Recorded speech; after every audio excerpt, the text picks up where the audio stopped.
याचा प्राधिकरण रहिवाशांना काही उपयोग नाही आहे। हा प्रकल्प सुरू झाल्यापासून लोकांना भयानक त्रास होतो आहे। मोठमोठे फुटपाथ करून पार्किंगची गैरसोय केलेली आहे।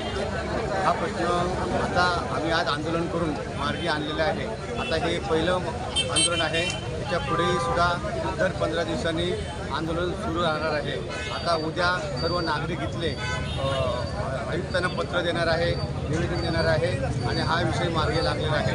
आणि आज जे सर्व या आंदोलनामध्ये प्राधिकरणातले सर्व नागरिक जमा झाले आणि उत्स्फूर्त प्रतिसाद मिळाला, त्या सर्व नागरिकांचे धन्यवाद, आभारी आहे। बंद करणं हा या हरित सेतूचा मुख्य अजेंडा दिसतो किंवा त्याचं कामकाज असं दिसतं। याच्यामध्ये चेंज करण्यासारख्या, सुधारणा करण्यासारख्या भरपूर गोष्टी आहेत। याच्या हरित सेतूचं पूर्ण करायचं असेल तर ह्याच्यामध्ये नक्कीच काही ना काहीतरी रद्दच केला पाहिजे। म्हणून जर लोकांच्या म्हणण्यानुसार जर सुधारणा केल्या, लोकांच्या मागण्यानुसार जर सुधारणा केल्या, फुटपाथ कमी केले, कमीत कमी 2-2.25 मीटर फुटपाथ ठेवून बाकीचा रस्ता ठेवला तर या हरित सेतूला हरित सेतूचा लोकांना त्रास होणार नाही आणि तो लोकांच्या खऱ्या अर्थाने कामाचा होईल असं मला या ठिकाणी वाटतं। आज बहुसंख्य नागरिक हे उत्स्फूर्तपणे हरित सेतूच्या विरोधात एकत्र आले आणि त्यांनी आज हा एक जन आंदोलन केलं। त्यामुळं खरंच प्राधिकरणवासियांचं देखील मी मनापासून यामध्ये आभार व्यक्त करतो की खरंच आज प्राधिकरणातली लोक हरित सेतूसारख्या एका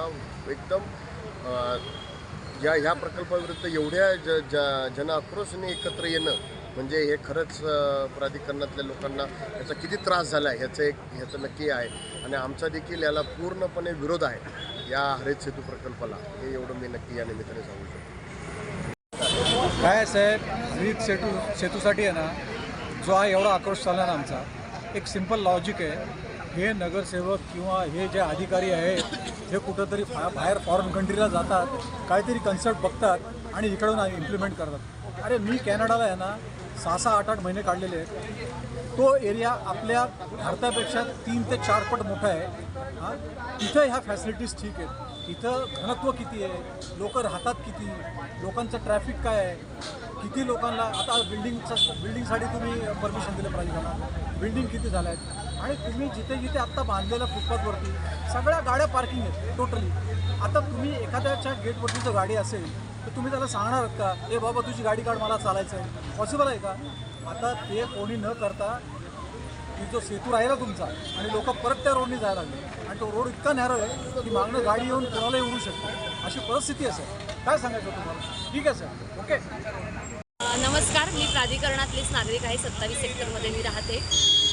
खूप वेळा वेगवेगळ्या ग्रुपवरनं ह्यासंबंधी आम्ही पाठवलं होतं निवेदनं।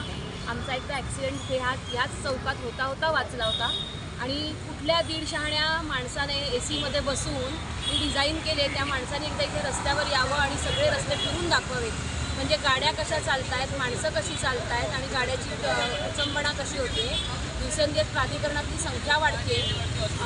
प्राधिकरणाने बहुमजली इमारतींना परमिशन दिली आहे आणि त्या प्रमाणात वाहनांची संख्या वाढते, लोकांची संख्या वाढते आणि असं असताना सुद्धा एवढे रस्ते कमी आणि फुटपाथ जास्त, म्हणजे ह्या फुटपाथवरती सगळे विक्रेते बसणार आणि त्याचा मदीदा महापालिका घेणार, हा कुठला न्याय आहे?